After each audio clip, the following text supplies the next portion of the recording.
Les tests de dépistage, les pharmacies sont prises d'assaut. Vous recevez aujourd'hui, on a un invité, Gilles Bonnefond, pharmacien à Montélimar et porte-parole de l'USPO, l'Union des syndicats de pharmaciens d'officine. Bonjour Gilles Bonnefond.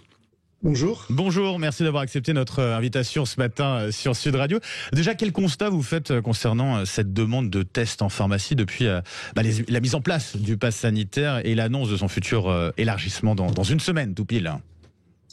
Elle augmente énormément. On fait plus de tests qu'au mois de décembre, qui était déjà un mois qui était très chargé, puisque on avait incité les Français à se dépister avant d'aller aux fêtes de Noël, aux réveillons, revoir leur famille. Donc là, au mois de juillet, on a largement dépassé le nombre de tests de décembre. Alors, il y a deux phénomènes. Il y a effectivement le pass sanitaire pour les week-ends, pour des personnes qui veulent sortir, qui nous demandent de faire des tests le vendredi, le samedi, on est très chargé. Mais également, malheureusement, les tests liés à l'épidémie, puisqu'on a de plus en plus de positifs. Et donc, du moment qu'il y a des positifs, il y a de plus en plus de patients en contact, et notamment dans cette période de vacances où des réunions amicales se font, parfois des clusters dans des boîtes de nuit, des clusters que l'on retrouve dans des campings. Donc, deux phénomènes qui expliquent l'augmentation du dépistage qui va continuer au mois d'août. Sur la question du pass sanitaire, vous avez des gens qui vous disent on va prendre rendez-vous toutes les 48 heures parce qu'on préfère se faire tester plutôt que vacciner. Ça arrive? Vous avez des exemples ou pas? Ou ça reste ultra minoritaire? Ultra minoritaires. Ceux qui font ça aujourd'hui, ce sont ceux qui sont en cours de vaccination et qui n'ont pas fini leur cycle de vaccination et qui, en attendant, font des tests. Parfois, mais très peu se rendent compte que de toute manière, se faire dépister avec un test antigénique, avec un prélèvement nasopharyngé qui n'est pas quand même très agréable, ne peut pas être une solution durable. Est-ce que avec cette hausse, alors si je vous comprends bien, on est sur une hausse plutôt historique depuis le début des tests en pharmacie, puisque la dernière hausse était pour le mois de décembre, et là vous êtes au-delà. Est-ce qu'on a un risque tout simplement de pénurie de ces tests antigéniques ou de ces autotests en pharmacie? Alors pour l'instant, non, on n'a pas de risque de pénurie. Il y a eu une petite tension parce qu'un laboratoire, vous savez, l'agence du médicament fait des contrôles régulièrement et vérifie que les tests soient fiables par rapport au type de protéines que l'on doit dépister. Donc il y a eu un retrait de marché, mais ça a mis une petite tension. Donc il a fallu sur 2-3 jours se réapprovisionner pour certains pharmaciens. Mais non, il n'y a pas de tension aujourd'hui. On s'est assuré auprès des laboratoires que pendant l'été, ils puissent continuer à approvisionner. Et aujourd'hui, il n'y a pas de problème.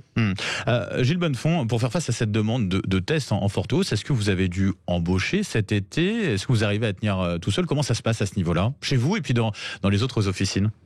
Alors très compliqué, puisque bien sûr c'est une période où on a du personnel en congé. On a embauché des étudiants pour ceux qui ont la chance d'avoir des étudiants à disposition. Ce n'est pas le cas de toutes les pharmacies. On fait des heures supplémentaires, bien évidemment. On essaie d'organiser les tests et les vaccinations parce que on fait beaucoup de vaccinations en essayant de maintenir des rendez-vous, ce qui permet de programmer la journée. Et ce n'est pas facile. Et les vendredis, samedis sont des jours très chargés parce qu'on vaccine beaucoup pour ceux qui travaillent. Eh bien, le samedi est un jour de vaccination et puis c'est un jour de test qui est assez important. Moi, ce qui m'inquiète beaucoup, c'est qu'on teste et on voit du positif. Et ça, c'est un mauvais signal. Ça veut dire que l'épidémie est en train de circuler. On le voit bien sur toute la côte d'Azur, sur toutes les zones de vacances, les Landes et toute la côte ouest. Donc ça, c'est très inquiétant. Et on dit aux jeunes, puisque c'est souvent les jeunes qui sont porteurs du virus, attention dans les endroits de fête. Reprenez les bons réflexes, gestes barrières. Et quand il y a la fête et que personne ne fait attention, partez de là. Parce que vous êtes sûr de revenir avec le virus. Juste pour préciser, quand on fait un test en pharmacie, qu'on est positif sur ce Covid, comment ça se passe concrètement la suite? Pour être au courant un petit peu de comment ça se passe. Alors la suite, quand on est positif, il faut faire une confirmation avec la recherche du variant Delta en laboratoire, donc ça c'est immédiat, s'isoler et ensuite, évidemment, signaler à toutes les personnes avec qui vous avez été en contact d'aller se faire dépister. C'est comme ça qu'on casse la chaîne de contamination. Et 7 jours après, on refait des tests pour vérifier que le virus a disparu pour pouvoir... Mais le plus important, c'est de s'isoler. Si les personnes qui sont positives ne s'isolent pas, eh bien, le virus va continuer de prospérer. Et c'est assez inquiétant parce qu'on voit les hospitalisations augmenter et surtout les services d'urgence commencer à se remplir. On a dépassé le seuil de 1100 patients en réanimation. Et ça, c'est un très, très, très mauvais signal. L'épidémie... C'est 7 jours d'isolement, c'est ça? C'est ça. C'est 7 jours. Et après, il faut refaire des contrôles. Alors, il y a 11 jours pour les contacts. Mais l'important, c'est de s'isoler. Et quand on dit s'isoler, c'est vraiment s'isoler. C'est-à-dire, on est en contact avec personne. On ne sort pas, on ne va pas faire des courses et on fait attention. Moi, je n'ai pas envie de vivre en métropole ce qui se passe en Martinique et ce qui se passe à La Réunion. Bien sûr. Ce serait catastrophique. Et puis, on est aidé aussi par l'assurance maladie, justement, pour pouvoir contacter aussi les personnes avec qui on a été en contact, notamment dans les lieux ouverts au public. Il faut le signaler. Juste pour un petit rappel sur ces différents tests qu'on a en pharmacie. On a notamment les autotests, on a les tests antigéniques. Juste un petit rappel sur leur degré de fiabilité. Alors, ils sont à 95, les tests antigéniques, c'est plus de 95%. Le prélèvement doit être fait correctement, donc c'est un prélèvement assez profond dans le nez, mais c'est efficace. Pour les autotests, donc c'est la personne qui va faire elle-même son prélèvement. Là, on rentre un écouvillon de 3 cm dans le nez, il faut juste le faire correctement. Si on le fait juste au bout du nez, ça sert à rien, autant ne pas le faire. Et ça permet de dépister quand on va sur un repas de famille, quand on va entre amis et qu'on a besoin de se rassurer, on peut utiliser ces autotests. Ils vont être utilisés également dans des gros clusters, type un camping, où là, avec les pouvoirs publics, on est en train de mettre en place ce qu'on appelle un autotest supervisé. C'est-à-dire qu'un professionnel sera sur place, aidera l'ensemble des personnes qui doivent être dépistées dans un délai très court de faire le prélèvement. C'est le pharmacien ou un autre professionnel de santé qui va faire l'interprétation du test et va l'enregistrer sur la base de données pour, là aussi, isoler les personnes qui sont positives le plus rapidement possible. Quelques mots sur ces tests. Alors, il y a les tests PCR d'une part, les tests antigéniques, on en parlait à l'instant, qui deviendront payants à partir du mois d'octobre, sauf s'il y a un caractère médical, bien sûr, et c'est important de le signaler. Qu'est-ce que ça va changer pour vous, pour les pharmacies? Est-ce qu'on a une idée plus précise? On avait déjà une petite idée sur leur prix, le prix qu'il faudra dépenser pour ces tests. Est-ce qu'on a une fourchette un peu plus précise aujourd'hui?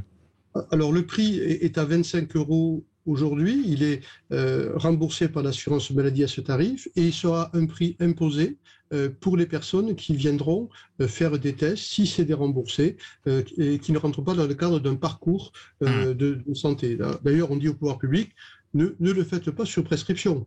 Parce que s'il faut aller chez le médecin pour se faire prescrire un test, pour après revenir à la pharmacie ou au laboratoire si vous êtes patient en contact, ça n'a pas de sens. C'est-à-dire que ça va coûter encore plus cher et ça encombrera les cabinets médicaux pour rien. Alors je ne sais pas... Avec des risques de contamination sur le parcours aussi. En plus, oui, ça retarde et ça contamine. Donc il faut, la prescription, description de symptômes, patient en contact, il n'y a pas besoin de prescription. Voilà, on sait faire et le laboratoire on sait faire également. Les étrangers payent déjà les tests. On a des Allemands, des Belges qui viennent et ils sont pas choqués parce qu'ils ont l'habitude de payer dans leur pays. Vous savez, moi je suis assez surpris parce qu'on est quand même un pays assez bien organisé.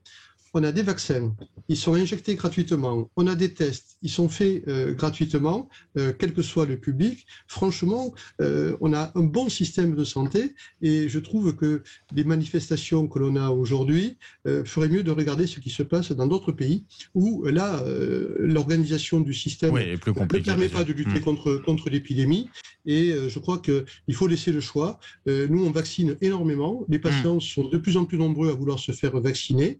Ils posent des questions, ce qui est légitime. Voilà, ils ont envie d'avoir un renseignement précis avant d'être injectés. On apporte cette information, ils décident. Et là, je peux vous dire que la file d'attente de la vaccination n'arrête pas d'augmenter. Donc ça, c'est bon signe. Oui, ça vous le sentez clairement. Au-delà de la question des tests sur la vaccination, il y a vraiment de plus en plus de monde qui viennent en pharmacie se faire vacciner, quoi. Dès qu'on a des vaccins, immédiatement la liste est remplie. Et là, aujourd'hui, je dois avoir à peu près 70 patients qui vont venir se faire vacciner dans la journée. Quelques tests, parce que le lundi, c'est un petit peu plus calme. Et on voit tous âges, c'est-à-dire des personnes qui avaient raté la première vaccination parce qu'ils préféraient attendre. Maintenant, ils ne veulent plus attendre. Donc ça veut dire que le message est passé.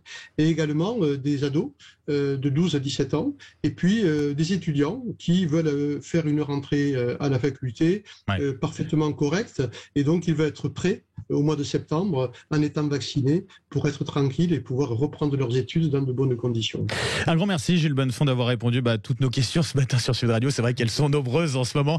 Je rappelle, vous êtes pharmacien à Montélimar, porte-parole de l'USPO, à l'Union des syndicats de pharmaciens d'officine. Très bonne journée à vous. Merci.